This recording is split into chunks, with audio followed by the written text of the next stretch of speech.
Portanto, o meu nome é Luís Gervão e vou dar uma palestra sobre...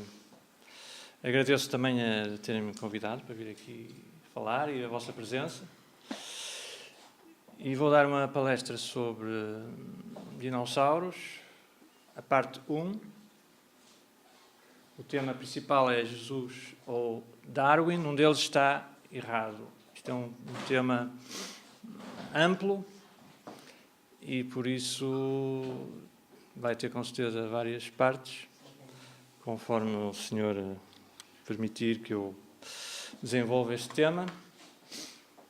E eu próprio me sinto um dinossauro, porque acredito na palavra de Deus, desde Gênesis até Apocalipse, e hoje em dia parece que é um animal em extinção. Por isso eu encaixo-me bem neste tema. Depois, no final, teremos uma sessão de perguntas e respostas, se alguém tiver alguma questão, que é sempre bom que haja questões, sinal que tiveram algum interesse no que foi passado e transmitido.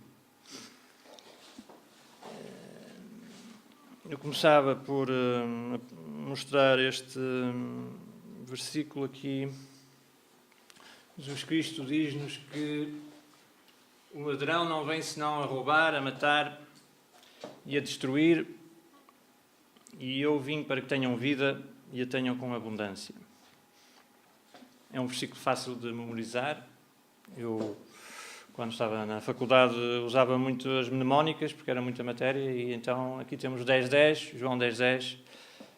É fácil de memorizar e é um versículo que me vem muitas vezes à mente quando vemos a sociedade em que nós estamos e parece que alguém nos está constantemente a querer roubar, não? Pelo menos é a sensação que eu tenho. Eu pergunto qual é o livro mais lido no mundo. Boa, temos aqui alguém que está ao corrente. Sim, senhor, o livro mais lido no mundo é a Bíblia. No entanto, é posto de parte no ensino. Hoje em dia, estamos a ensinar outras coisas que não a palavra de Deus, nomeadamente feitiçarias, evoluções e igualdades de género e liberdades que não era suposto termos. E a Bíblia vai para o lixo, não é? De certa forma. E entramos, as nossas crianças entram na escola com uma certa formação, crentes, são sujeitos aos meios de comunicação seculares e saem evolucionizados. Ficam a crer em fábulas, como estava, digamos, profetizado há 2000 anos atrás, que haveria um tempo em que nós desviaríamos os ouvidos da verdade e voltaríamos a histórias de fábulas, tipo fábulas, histórias da carochinha. Durante um milénio e meio, acreditou-se no relato bíblico das origens e depois as pessoas sempre tentaram arranjar uma alternativa, mas isto era comumente aceito pela sociedade e foi graças a esses princípios que a sociedade europeia se transformou numa sociedade, um farol para o resto do mundo, onde se desenvolveu a ciência, onde se desenvolveram os hospitais, onde se desenvolveu a arte. Jesus Cristo nunca escreveu livro nenhum, mas não há ninguém na Terra sobre quem tenham escrito tantos livros. nunca fez nenhuma pintura, mas o mundo está cheio de pinturas sobre Jesus Cristo, as mais bonitas. Então, a certa altura, apareceu um senhor chamado Darwin, que ficou zangado com Deus porque a sua filha morreu, jovem, e então resolveu elaborar uma teoria imaginária, fruto de uma imaginação fértil, e dizer que Deus não existe. E publica o seu livro. Ora, dizer que Deus não existe é o mesmo que eu dizer que ninguém fez o meu carro. Eu vim daqui num automóvel e dizer que Deus não existe é a mesma coisa que dizer que o carro apareceu e olha, não foi feito pela Ford ou pela Renault, nem foi nenhum engenheiro que fez aquela obra. Então, agora o homem construiu esta nova fábula da teoria da evolução, em que o mundo apareceu o universo foi criado há 13,7 milhões de anos, através do Big Bang. Passados 4,6 mil milhões de anos, a Terra esfriou, choveu nas rochas durante milhões de anos, transformou-as numa sopa, a sopa ficou viva, deu origem à vida, e aqui estamos. Portanto, podem dizer, olá, avôzinho, a sopa. O que se passa é que a evolução e a Bíblia são incompatíveis. Quanto à origem do universo, a Bíblia diz que Deus criou. A evolução diz que nada explodiu. Eu pergunto qual será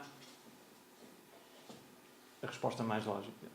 Temos aqui este cientista, Alan Guth, que é um cosmólogo, e diz que o universo se rebentou, transformou-se em algo a partir de coisa nenhuma, e à medida que ficava maior, encheu-se ainda com mais material que veio absolutamente de lado nenhum. Portanto, é preciso ser um grande intelectual, muito lá para cima, para afirmar uma coisa destas. A questão é que quando uma pessoa se afasta de Deus, como dizia Dostoiévski, tudo é permitido. E entramos numa encosta derrapante. Começamos a ir de tolice para tolice, cada vez pior. Não é? Portanto, dizendo-se sábios, tornaram-se loucos. Mais uma vez, a Bíblia, escrita há 3.000 anos, neste caso foi o apóstolo Paulo, que era um grande perseguidor dos cristãos, e que a certa altura Deus apareceu-lhe e pergunta-lhe: porquê que tu mandas a perseguir? E transformou-se no grande apóstolo para transmitir a mensagem de Deus. Quanto à idade do universo, a Bíblia diz que o universo foi criado há 6.000 anos. A evolução diz que foi criado há 13,7 mil milhões. Portanto, a serpente chegou ao Adão e diz: olha, a Terra tem 4,5 mil milhões. E o Adão diz: mas foi criado há 5 dias. Não pode ser. O homem, segundo a Bíblia, foi feito à imagem de Deus. Segundo a evolução, o homem descende de animais inferiores. Ora, isto tem consequências abissalmente diferentes. Porque se nós somos considerados filhos de Deus, temos dignidade. Somos diferentes dos animais. Se nós somos considerados descendentes de animais inferiores, não há dignidade. E nós voltamos à barbárie dos pagões. Aliás, o mundo está a dar uma volta, não é? Começamos no tempo dos romanos, paganismo, depois cristianismo, finalmente com o Constantino, implanta-se no Império, formam-se todas estas instituições, universidades, hospitais, etc. Floresce a civilização e agora estamos a dar a curva e estamos a voltar ao paganismo e às perseguições, tal como estava previsto, profetizado. Portanto, o Planned Parenthood, por exemplo, pus aqui, faz dinheiro a vender restos de fetos. As pessoas vão fazer abortos e o Planned Parenthood corta os membros dos bebés e vende-os ao melhor preço. Sabiam disso? Não. Nunca ouviram falar no Planned Parenthood? Pois. Planned Parenthood é um organismo nos Estados Unidos que faz abortos e que é financiado pelo Estado e pelos alguns grandes, portanto, pessoas de muita riqueza, e lucra com a venda de órgãos de fetos.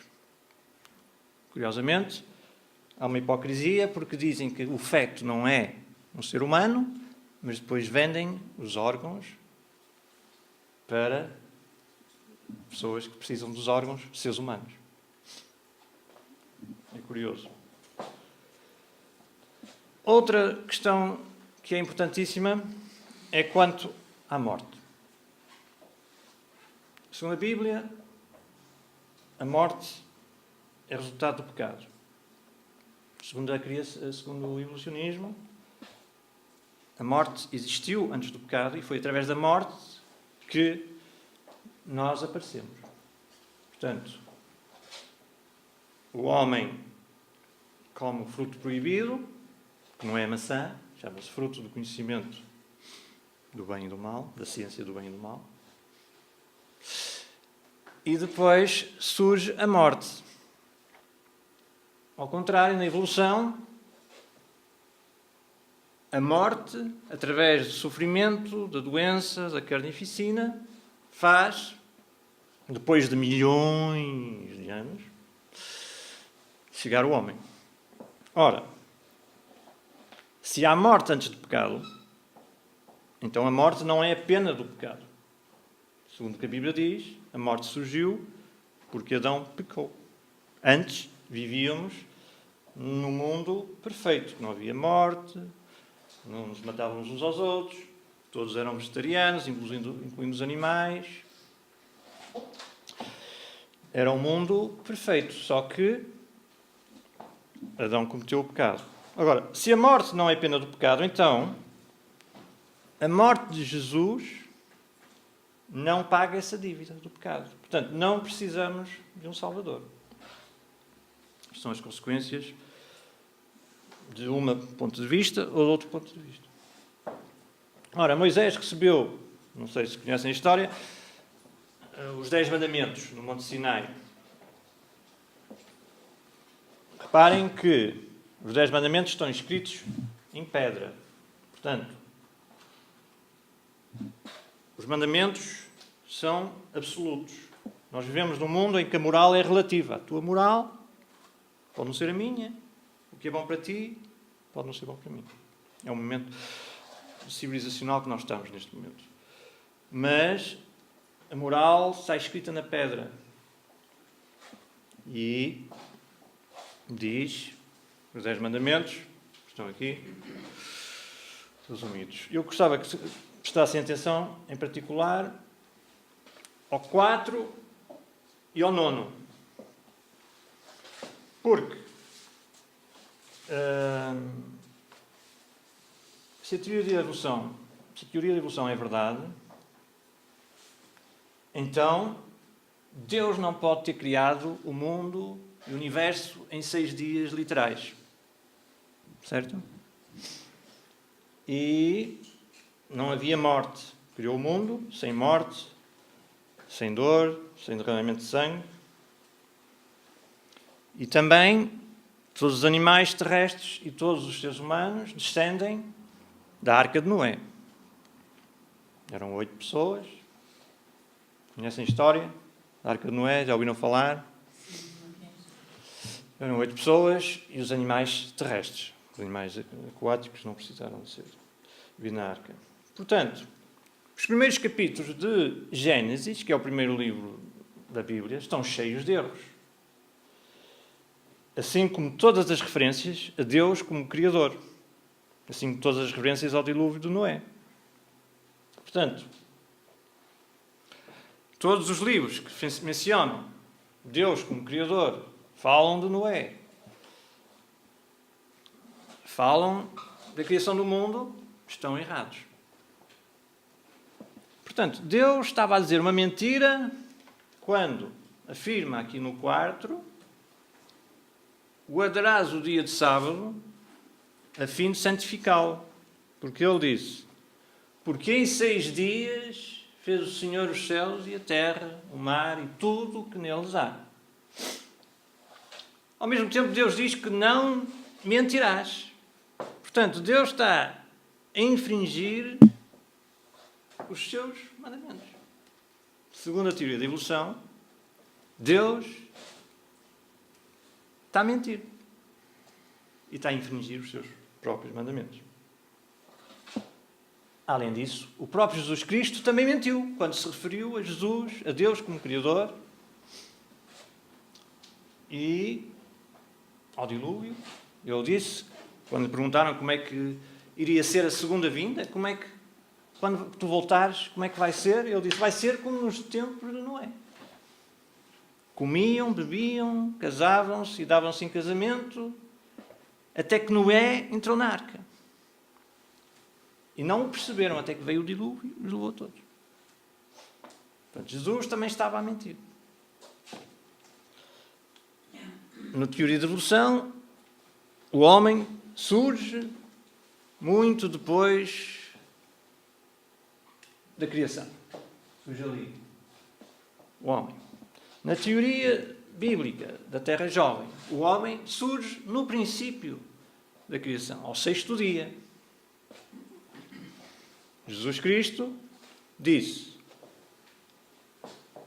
desde o sangue de todos os profetas, que desde a fundação do mundo foi derramado. Portanto, os profetas foram criados desde a fundação do mundo. E também diz, desde o princípio da criação, Deus os fez macho e fêmea. Está bem claro, desde o princípio da criação, que o homem existe. Portanto, Deus confirmou a Bíblia. Aliás, Jesus confirmava a Bíblia, os apóstolos confirmavam a Bíblia. Jesus Cristo não escreveu nada, a não ser quando estava com a mulher adúltera, sentou-se e escreveu qualquer coisa na areia. Jesus Cristo não escreveu nada. Jesus Cristo apenas disse, está escrito. Depois disse, vocês sois nécios por não acreditarem no que está escrito. E depois diz, e vocês não leram? Portanto, Jesus só confirmou a palavra. Se a palavra está errada, Jesus Cristo é um mentiroso. Portanto, são estas as consequências da teoria da evolução. Deus é mentiroso, Jesus Cristo é mentiroso. Agora, é importante que nós saibamos quem é que está a falar a verdade. Porque desse conhecimento depende a nossa vida terrena e a nossa vida futura. Porque Jesus disse que se não crerdes que eu sou, morrereis em vossos pecados. Estão a acompanhar? Até agora estou a ser, enfim, fastidiante. Ora bem, o que eu peço é, demos uma oportunidade a Deus de se defender. E é esse o meu objetivo, a partir deste... é tentar que as pessoas deem uma hipótese de Deus se defender. Porque o que se vê é ignorância. A pessoa vai às escolas, nem sabem a história do Adão e Eva, nem sabem o que é que a Bíblia diz, arranja-se um pretexto de que a Bíblia é religião e a evolução é ciência, mas isso não pega. Não pega porque são ambas religião. Aqui não é uma diferença entre ciência e religião, aqui são ambas religiões. Porque alguém viu um macaco transformar-se num homem, um gato transformar-se num gato? Não, tem que se acreditar por fé. Eu acredito na evolução por fé. E vou mostrar a seguir um vídeo em que se nota perfeitamente isso. Portanto, vamos pôr a Bíblia ao teste. Porque nós podemos pegar no que a Bíblia diz e testar com o mesmo rigor com que testamos uma teoria científica. Se a Bíblia é verdade, podemos testá-la. Certo ou não? Vamos testar então. O próprio Deus diz na sua palavra: entremos em juízo. Conta as tuas razões para que possas justificar. Jesus quer que nós argumentemos. Mas nós não. Eu não conheço Jesus, nem sei quem é, nem quero ouvir falar. Claro que não quero ouvir falar, porque se ouvir falar, vai ter o seu ponto de vista completamente destroçado. Não é? Isto é, se não fosse trágico, isto era cómico. Como é que uma pessoa pode acreditar, como Alan Guth, que nada explodiu e deu tudo? É preciso ser um cómico, não? Não. Portanto, vamos então ver os factos. Esta apresentação concentrou-se sobre os dinossauros, como eu disse, porque isto é muito amplo, e vamos por sessões. Portanto, qual das visões se encaixa melhor nos fatos da natureza? Quanto às espécies intermédias, por exemplo, o que é que nós vemos? Stephen Jay Gould, um paleontólogo, estuda fósseis, diz o seguinte: a ausência de evidência fóssil para estágios intermediários, mesmo em nossa imaginação para construir intermediários, porque este jogo da evolução tem a ver com especulação. Pegamos um bocadinho de factos e pomos uma especulação, tipo como um bolo que vai aquecer, pegamos um bocadinho de fermento e aquilo cresce imenso. Portanto, mesmo na nossa imaginação para construir intermediários, tem sido um problema persistente e irritante para os evolucionistas. Portanto, temos aqui um evolucionista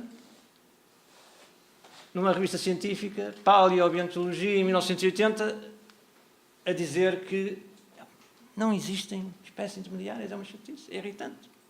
Eu queria que houvessem, mas não há. Chatice.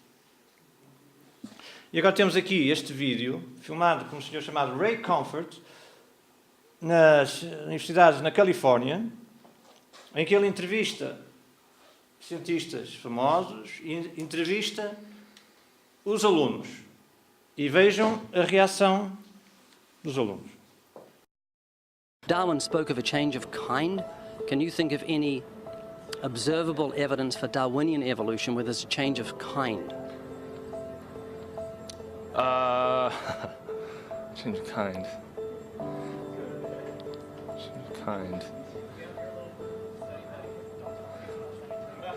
I'm gonna have to think about that one a little longer. You give me anything that I can see, observe, and test, which is the scientific method for Darwinian evolution, a change of kinds. Test and observe.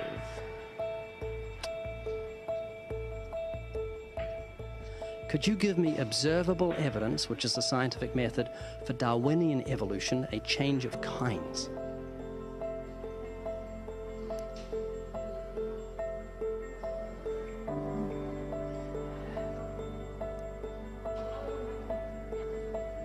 Okay, I gotta think about it. So you want the evidence of it? I would say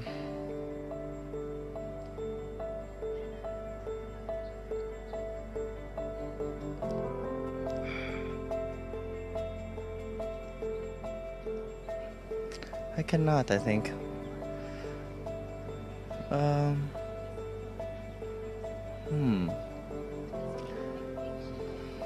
It's a hard question, actually.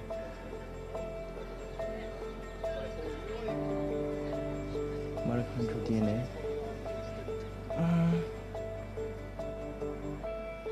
So, can you repeat the question again? Could you give me any observable evidence, just one, for Darwinian evolution? Let me think about that for a sec.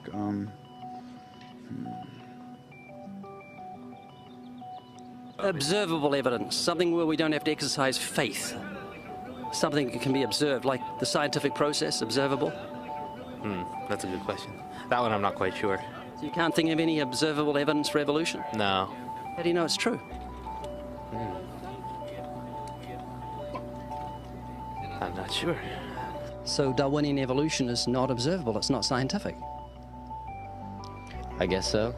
So it's unscientific, you can't prove it. It's scientific, actually. You could prove it. It could be proven. Just Do it for me. that's hard. That's just too broad of a. Unobservable, that's why you need millions of years. Yes, exactly. You're trusting the biology majors and the biology professors know what they're talking about, and they can't even give me evidence of a change of kinds. Well, then there isn't one. If they don't give it, then I wouldn't say there was. I just go on what I've seen and what I've learned from So class. you believe. Yeah. You know what that's called? What? Blind faith. Blind faith. Faith is the great cop-out, the great excuse to evade the need to think and evaluate evidence. Richard Dawkins. Portanto, mudança, temos estases em que as espécies mantêm-se as mesmas. Não há evolução. São estacionárias. E mudança. A evolução diz que as coisas, os organismos, vão mudando ao longo do tempo.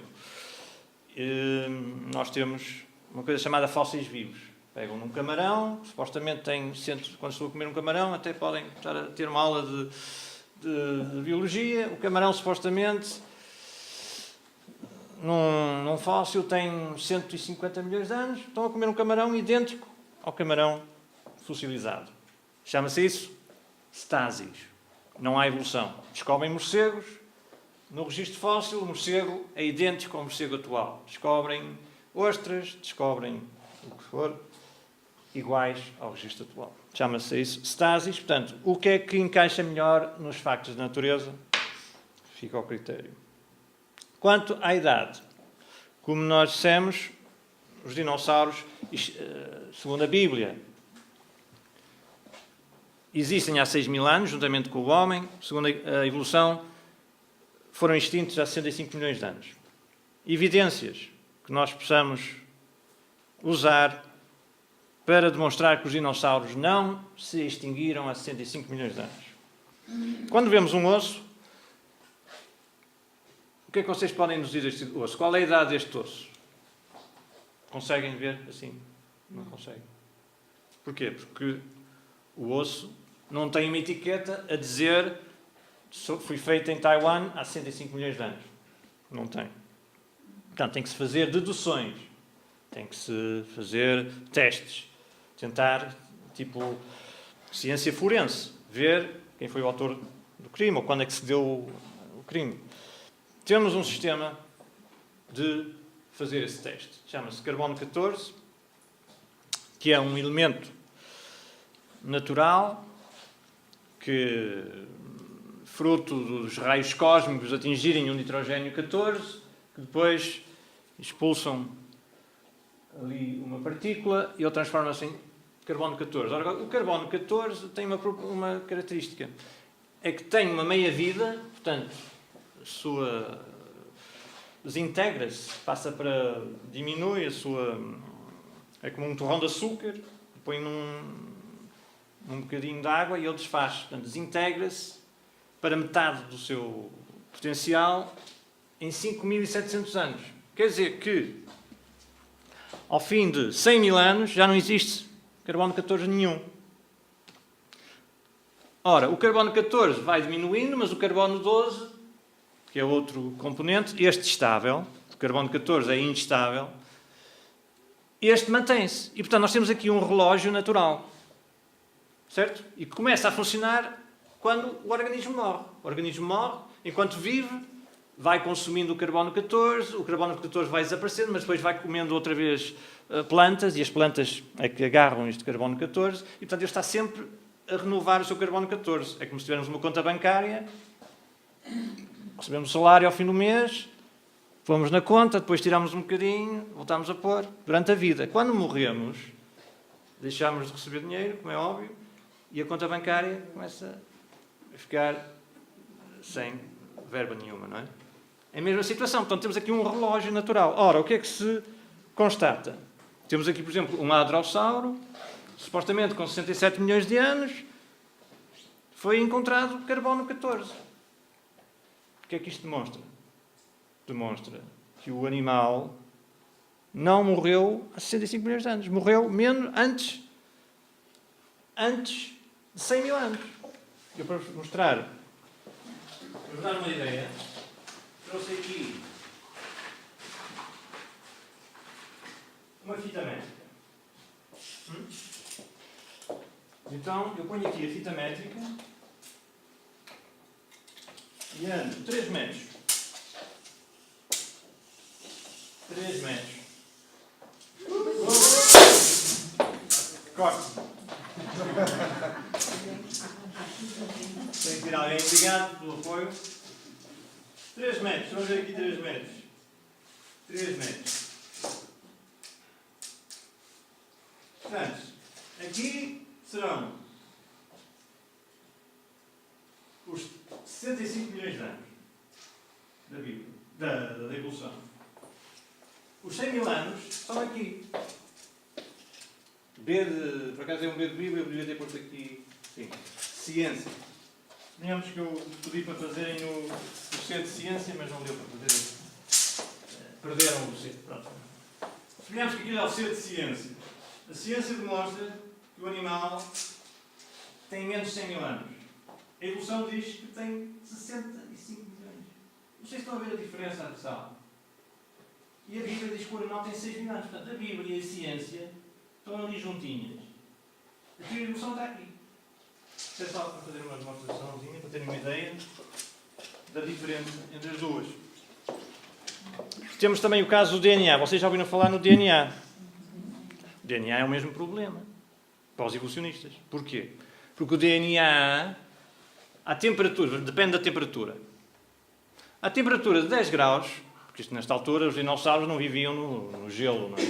Vamos ter que considerar 10 graus, que até é uma coisa, não é o mais correto, devia ser para aí 15 ou 20, mas à temperatura de 10 graus, o DNA desaparece completamente ao fim de 350 mil anos. Certo? Portanto, ao fim de 350 mil anos, a 10 graus, não devia existir nenhum DNA. Agora, o que é que acontece?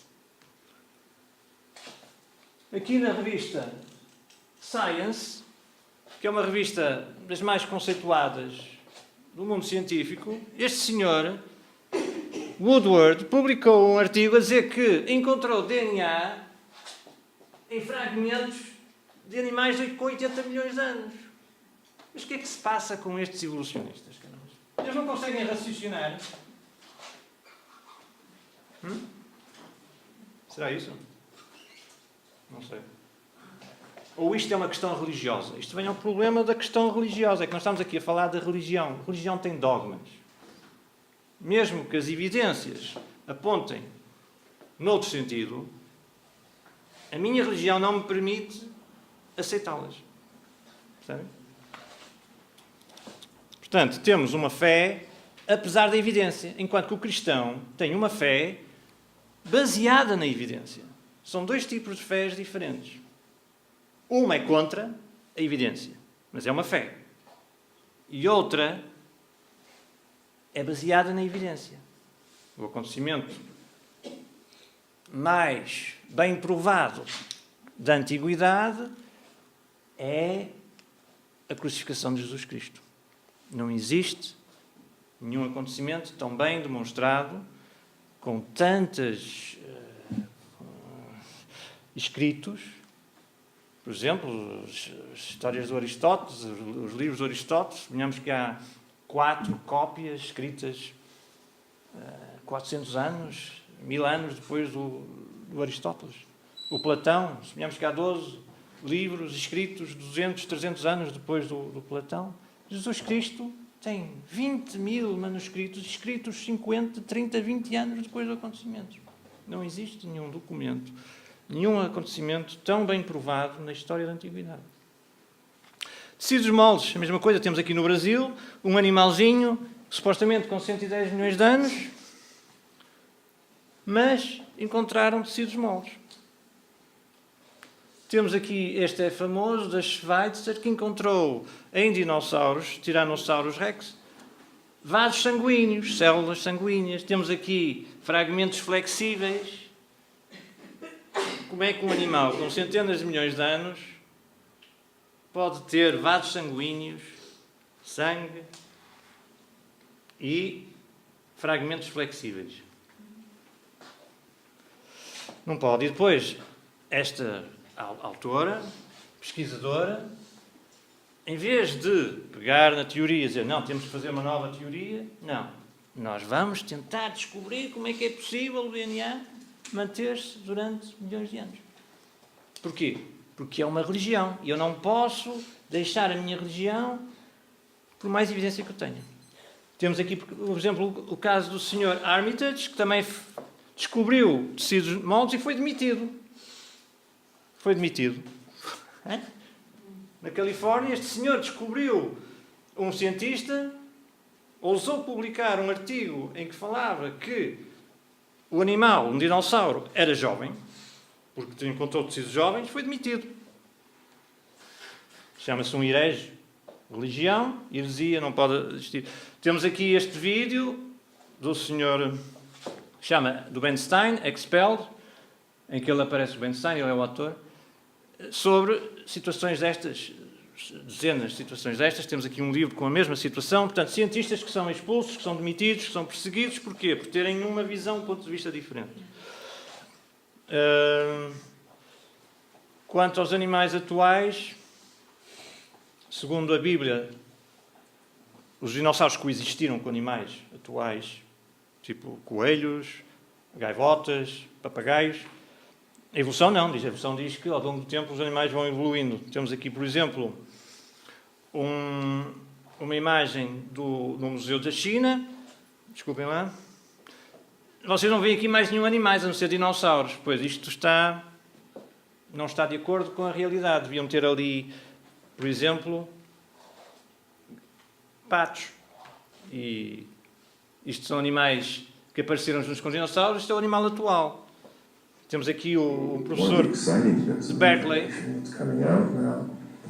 One of the students here, Tom Stidham, has been going through our collections from the late Cretaceous, looking for the remains of birds.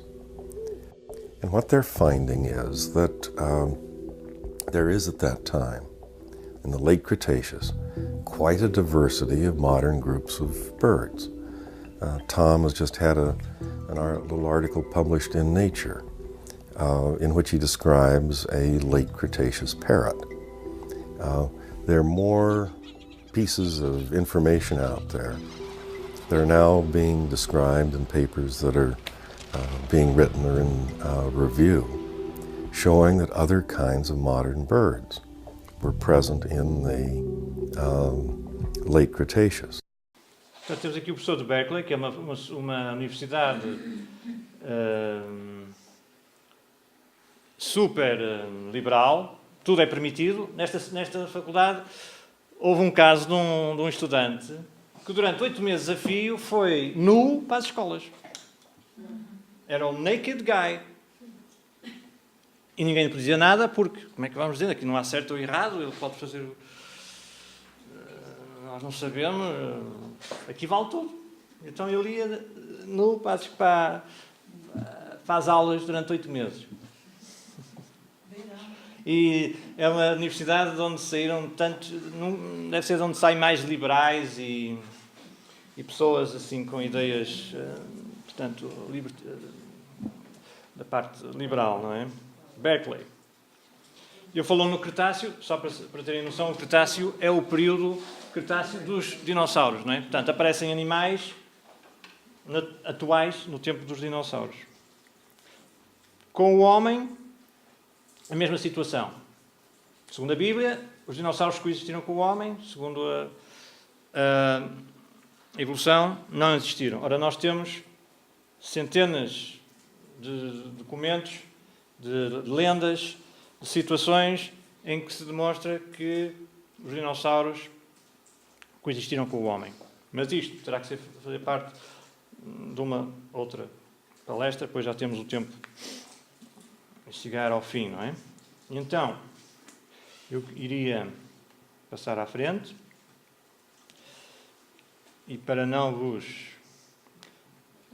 digamos, fazer perder mais tempo, iria apenas dizer que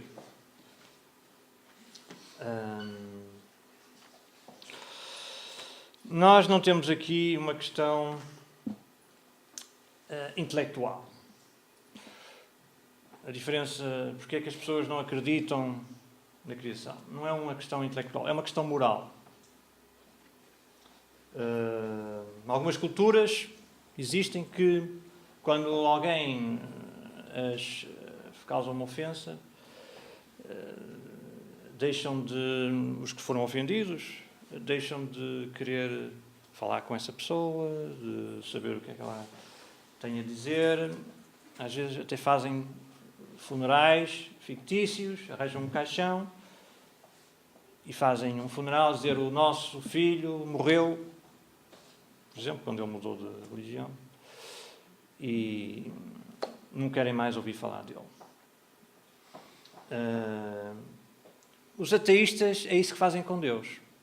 Não querem ouvir falar de Deus. Sabem que Deus exige prestação de contas, e por cada ação, e por cada palavra, e até por cada pensamento. E então dizem, Deus morreu, eu não sei quem é Deus, nem quero saber. Temos aqui um ateu a falar. I've had with another Christian actually last night, and we were sort of discussing just what would it take to convince an atheist that the resurrection had happened. And I said to him, well, if we had affidavits from the Roman guards standing at the foot of the cross that they'd seen the resurrection take place, they'd seen the body taken down, they'd seen the body taken to the grave, they'd stayed by the body, and they'd actually seen the stone being rolled away and Jesus come out, and they'd stayed with Jesus all through the 40 days and watched him ascend to heaven. And that was documented and that was authenticated. Would an atheist accept it? And I said, no. And that is really the key. Evidence is not the issue. Está aqui um ateísta a demonstrar que a questão não tem a ver com as evidências. É uma questão moral. A pessoa não quer acreditar, não acredita. E eu terminava então só com uma história, se me permitem. Uma vez numa escola, os alunos foi-lhes dado um trabalho para escolher quais eram as 7 maravilhas do mundo.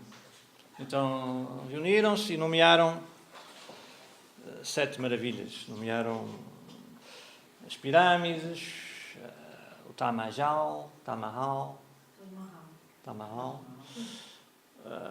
as muralhas da China, as terracota, aquelas figuras de terracota, o Grand Canyon. Mas havia um que estava ali mais calado e o professor virou-se para ele e então, e tu tens algo... O que é que tens? Tens alguma lista diferente? E ele disse, sim, eu tinha aqui uma lista diferente e tal. E estava assim um bocado envergonhado, mas o professor ficou curioso e disse, mas então diz-nos qual é a tua lista. E ele pegou na lista e disse, a minha lista é... As maravilhas são ver, saborear, tocar, ouvir. E depois juntou sentir, rir, amar. Portanto, há certas coisas que nós tomamos como dados adquiridos, mas que de facto são maravilhosas. E nós precisamos cuidar do nosso ser, tanto emocionalmente como espiritualmente, como fisicamente. E em termos físicos há 3 coisas importantes em termos físicos, que é a alimentação, exercício e a atitude. Porque não é tanto aquilo que nós comemos, mas aquilo que nos come a nós. E há uma ligação muito importante entre a nossa mente e o nosso corpo. E terminava por aqui. Se tiverem alguma questão e eu saiba responder, estou disponível. Muito obrigado pela vossa atenção.